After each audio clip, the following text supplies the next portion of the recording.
এত বড় দুঃসাহস এই বাহিনীগুলোর কোত্থেকে আসে? পুলিশের এত বড় সাহস কোত্থেকে আসে? সেনাবাহিনীর এত বড় সাহস কোত্থেকে আসে? তারা কি গত বছর কোন শিক্ষা নেয় নাই যে বাংলাদেশের জনগণ যারা জেগে উঠেছে, যারা এখনো প্রতিদিন এবং প্রতি রাতে এই দেশের স্বাধীনতা এবং সার্বভৌমত্বকে পাহারা দিচ্ছে, তারা যৌথ বাহিনীর ট্যাঙ্কের সামনে দাঁড়াবে? আপনারা যদি আমাদেরকে শত্রু বানান, আপনাদের সার্বভৌমত্বের পোশাক এই দেশের মানুষ কেড়ে নেবে, ছুঁড়ে ফেলে দেবে। এই সেনাবাহিনী, এই যৌথ বাহিনী, এই পুলিশ ট্যাক্সের টাকা দিয়ে পালবার কোনো দরকার নাই। এদেরকে প্যাকেট করে ভারতে পাঠায় দেন।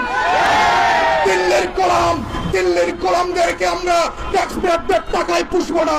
ওদেরকে ভারতের কাপড় কিনে দেন, বিএসএফ এর পতাকা দিয়ে ওদের সাহসগুলোকে, ওদের শরীরটাকে মোড়ায় দিল্লিতে পাঠায় দেন।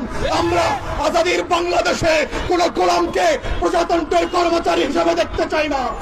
বাহিনীগুলোকে বলছি, পুলিশকে বলছি, যারা বাড়াবাড়ি করেছেন, ইতিমধ্যে প্রায় 24 ঘন্টা পার হতে চলেছে, কাউকে এখনো সাসপেন্ড করা হয় নাই, কাউকে চাকরিচ্যুত করা হয় নাই, কাউকে এখন পর্যন্ত ইনভেস্টিগেশন করবার জন্য কোন কমিটি তৈরি করা হয় নাই।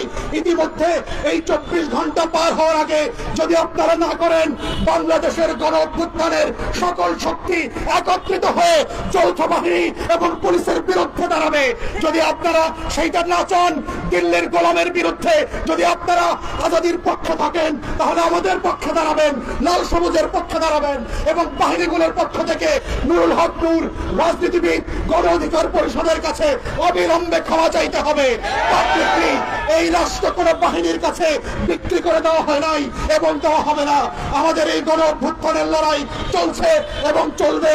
আমরা মুগ্ধের মতো করে, আমরা আবু সাইদের মতো করে, নাফিয়ানের মতো করে পাড়ায় পাড়ায়, মহল্লায় মহল্লায় পানি বিতরণ করতে করতে, মুক্তি দিয়ে দিয়ে এই দেশের স্বাধীনতা অক্ষুণ্ণ রাখবো ইনশাআল্লাহ।